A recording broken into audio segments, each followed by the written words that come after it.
Alright guys, TouchCrab back again today. Hope you're enjoying your Tuesday again so far. Today we're going to talk about Jonathan John Perez, who, well, of course, a Call of Duty player for a number of years in the Call of Duty scene. Definitely an absolute OG of the scene. We're going to go through some of his career today, like what he's done throughout the past several years. Of course, not competing this year, with a surprise to pretty much everyone in the scene. There's rumours that have gone around exactly why he's been banned, but the discussion over the last few days has been that it looks like John may well be back for next season. That could be a big deal for a lot of these professional teams. The question between 4v4, 5v5 is still on the table, but a lot of these OG players that have played with John in the past have had difficult seasons. They may well be considering bringing him back into their next season's team to reinvigorate their SMG line. Intrigued to hear your thoughts in the comment section below. Like if you guys enjoy the video, subscribe if you are new, and yes, John, considered by many people a top 10 player of all time, at least around that ballpark. Couple of clips here, especially this one from the podcast most recently, where Nameless is talking about how he thinks that John will be back next season. Can I say one more thing?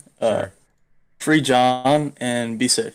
All right. Well, I think John will be able to play next year, so he would have helped the surge a lot. Yeah. So the question around John really has been like, why did he get banned if he did, right? Because there's no reason why he wouldn't play this season. He's a great player. He certainly would have been picked up onto a starting team. Didn't have the best season, I suppose, on Luminosity Gaming in the Black Ops 4 season, but certainly would have got a starting spot. He has, he has good relations with a number of the players. Him not playing and, none of the players really talking about it on Twitter and discussing why he wasn't playing was certainly an intrigue to a lot of people. I want to just touch on the rumor that is supposedly going around as to why John got banned. I want to emphasize this is a rumor. I have not heard anything confirming or denying this, but this is what people say when this topic is brought up, and therefore I think it's worth putting that out in the public domain, given that I'm sure a lot of you guys have already heard this from one source or another. Supposedly, John was like the Adderall plug for the scene. We've talked about the Adderall issue on this channel before in the professional community, and supposedly John was the guy who was like sourcing it and getting it out to the professional players at events. I have no idea whether that's the case or not, but I think a lot of people look at this rumor and think maybe that's somewhat plausible, given that a lot of the pro players who potentially were getting their supplies through John have not been talking about this, right? It was not discussed at the start of the season why John isn't about.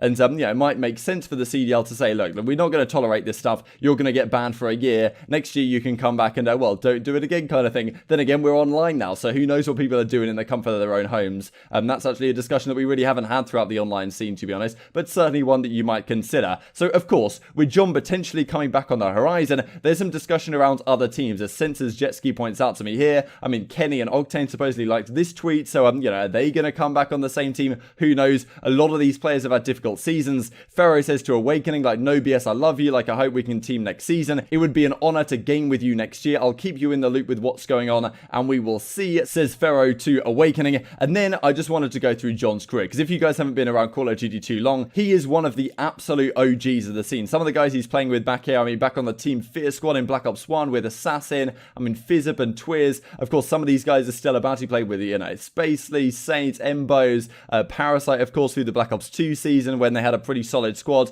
He was such a good player in Black Ops 2 as well. Through Ghost, he didn't have the greatest results on Strictly Business. Then we go into Advanced Warfare through Black Ops 3, of course. This is when he goes onto this Team Envy squad, which ends up winning the World Championship and becoming, pretty much the best player in the game at the latter half of that game. He was certainly the best SMG. A lot of people would say over the last couple of events through, playoffs and champs, where they did win both events. Scump over the course of the season was considered the best SMG, but certainly John in that SMG rally would pull out the HVK. He'd do all sorts. Gotta say about Infinite Warfare as well. They continued this squad through the Infinite Warfare season. They ended up just falling short of the World Championships and playoffs, this time once again to OpTic Gaming, but John was just such a marvelous player, to be honest, at these couple of events. Super cool under pressure, super calm. Through the World War II season as well, they won Birmingham with him. He was the MVP, of course, when they won the World Championship in Black Ops 3. Black Ops 4 wasn't his best game, but he did have some great maps on Frequency, and as you can see, this season, back in February, before everything kicked down with the pandemic, he actually did play a local LAN event. So it's not like he's quit Call of Duty, not like he's completely disappeared off the scene, but seems to not be allowed to play in the CDL. That is a lot of people's, expectations here and thoughts. So then we've got to think about who might John potentially be picked up by and play with in next season's Call of Duty event. We got this as well from, Looney's girlfriend, who says, Daniel, so that's Danny, that's Looney, has not scrimmed or done anything COD related in a month.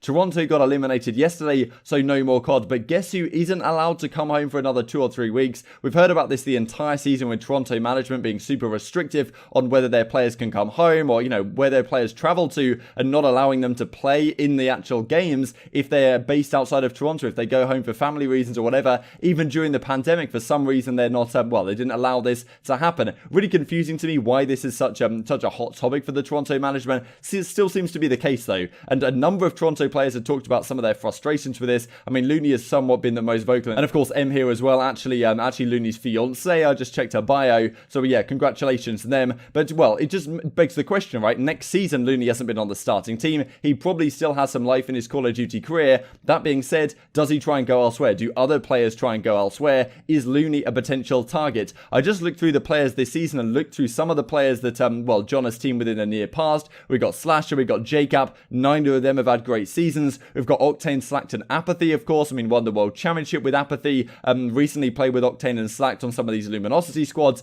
Classic as well has been a teammate for a while. And then I've mentioned these names in orange as well, right? You've got the Gunless, you've got the Dashy, you've got the Loonies of the world. Maybe it looks yellow on your screen more than orange. It probably is yellow, to be fair. But, you know, these are players that he hasn't necessarily played with particularly recently or at all, but are players that are sitting there on the bench that some of these players in red will be looking at and considering whether we do play with them next year. Not saying all of them will be considered, but who knows, right? We've talked about Dashy and Octane, could be a potential partnership. If John comes back into the scene, I think he can be a very valuable player to a lot of teams. He definitely hasn't really, maybe he's lost a step on his Black Ops 3 performances, but at times in Black Ops 4 he was very good. In World War 2 he was still fantastic. I definitely think he can be a very vital element to a lot of teams, and we've got to consider that nowadays in modern Call of Duty, your SMG line is your most fundamental line. I mean, if you have a great couple of SMG players, you are really setting yourself up for success, and John can be instrumental, right? It's really difficult as like a main AR to get into a squad, especially with how the meta tends to work in modern Call of Duties when, you know, it tends to be SMG dominated, and this season we've seen entirely the same thing, right? And having a guy like John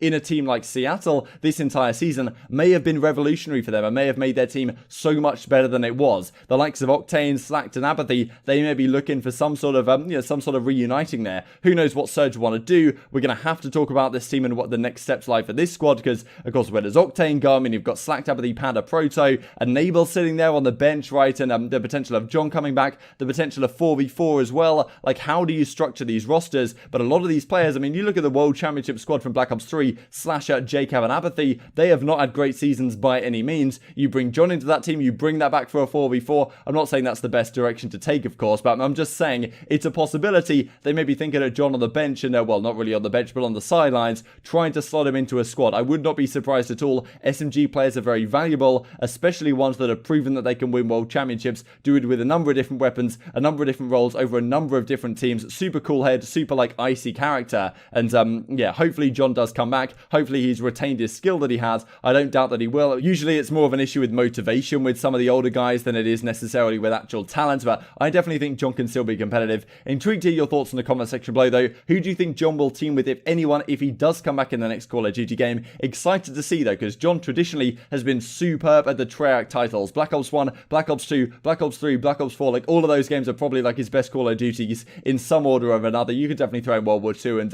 you know, Infinite Warfare as well, but still, definitely Black Ops 2 was probably his best title. Black Ops 2 as well, he's definitely well known on. So with Black Ops Cold War coming out, that could be John's game once again. Thanks for watching as always. I will see you next time. I'm a meta and weapons specialist with robust, borderline obsessive knowledge of the game's sensitivity options and general settings. I'm also a top S&D thinker, with a love for strategy and innovation. With my unique knowledge and a constant thirst to refine and improve everything, I can bring cold, hard, objective benefits to the team as a whole. And I have a whole lot to say. Sensitivity. The right sensitivity is vital, but the narrative, just pick what feels right for you, is amateur and basic. Even at pro level, this is often the mantra used. Sensitivity in CoD isn't subjective. It may sound strange, but there are objectively best sensitivities, and 99% of the pros don't use them. The options used to just be 1 through 14, so it's fairer that 5 or 6 sens was picked. But now, between the available options, there are 61.9 billion different possible permutations. So what's the chances that 6 times 1 standard aim assist is actually optimal? It's odd that in a game where aiming is nearly everything, many pros don't properly experiment with what makes them do best.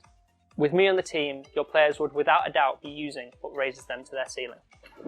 I've probably changed sends over 200 times in this game and over 500 times in Black Ops 4, and learned everything to know about the smaller effects of changing settings. And while personal preference is a factor, certain criteria have to be met that change from game to game. For example, 5.5 ADS sends was the minimum you could track the meta stock 1 Sorg strafing in Black Ops 4, but the popular 7 x 0.75 has a 5.25 ADS sends, which isn't fast enough, and therefore wasn't truly viable for the typical engagements in SMG. Further for you Warzone players out there, I found that if you use the contextual tap setting, I'd recommend changing it to the less common tap to use. Now you can use the double tap reload detonation on C4 without your gun trying to reload itself. It's a lifesaver. Plus, if you're really trying to win, combining the mostly unused gas grenade with a riot shield is pretty much a guaranteed win in any one-on-one engagement. It's sweaty, I know, but that's the point, right? Find what works best.